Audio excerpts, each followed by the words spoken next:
People say that while we're asleep, while we're in deep sleep, dreamless sleep, that our higher self or some aspect of ourself is off doing things, learning things. Yes. What aspect of ourselves is that? This is what you would call the soul, spirit, body. Now, there's two levels. There's what we call the soul body, that's one level, the spirit body, which is another level. Whenever you have a very vivid dream, this is the spirit body projecting. Whenever you have a dream where it feels like you are physically there, this is the soul body. The soul body is closer to earth. Therefore, when you travel with the soul body, it feels like a physical experience. The spirit body is further from earth. Therefore, when you experience it, it's almost like you're watching a film. Does that make sense?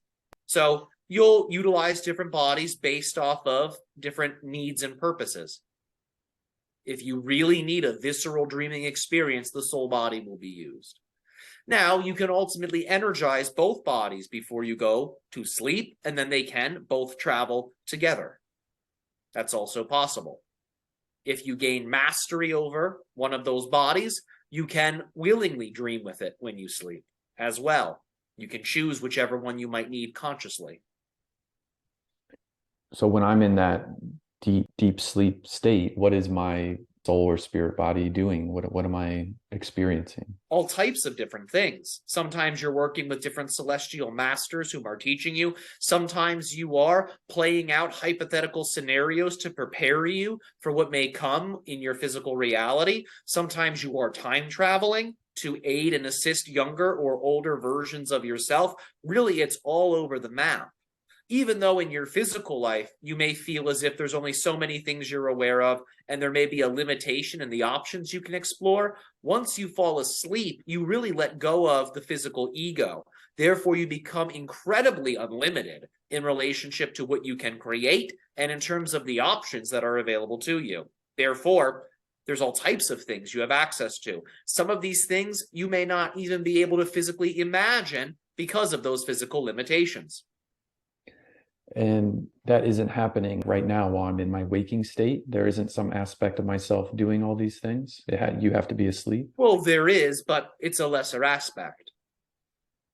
Think of it like this. It's the yin within the yang.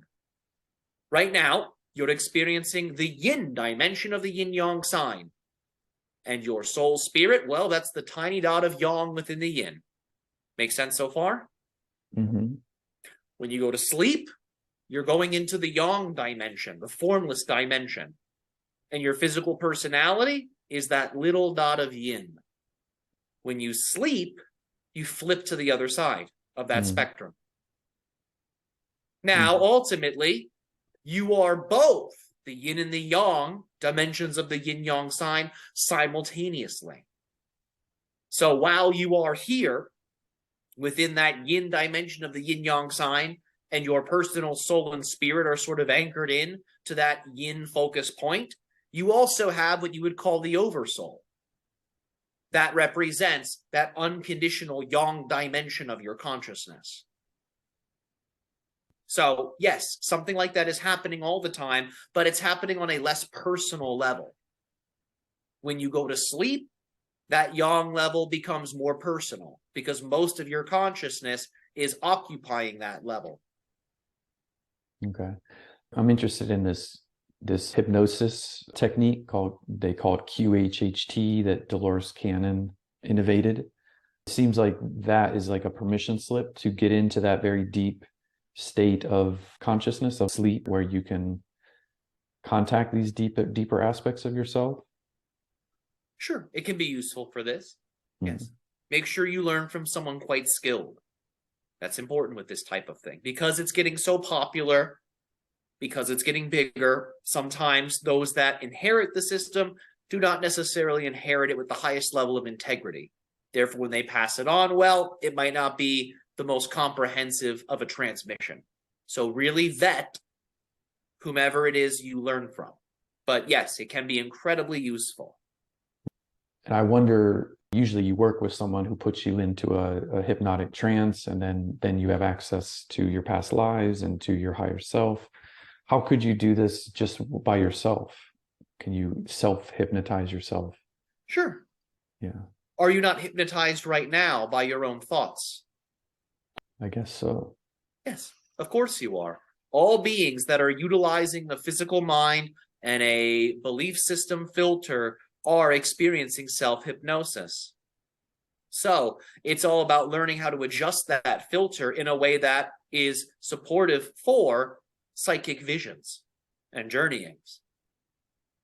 So it's a matter of altering your belief system, thus enabling you to believe you're able to perceive those realities, and then teaching yourself or training in or learning different techniques that enable you to access those spaces. So the belief unlocks the door, and the technique is the path that allows for you to travel through that door. Put both of those together, feed it with repetition, and you will have success.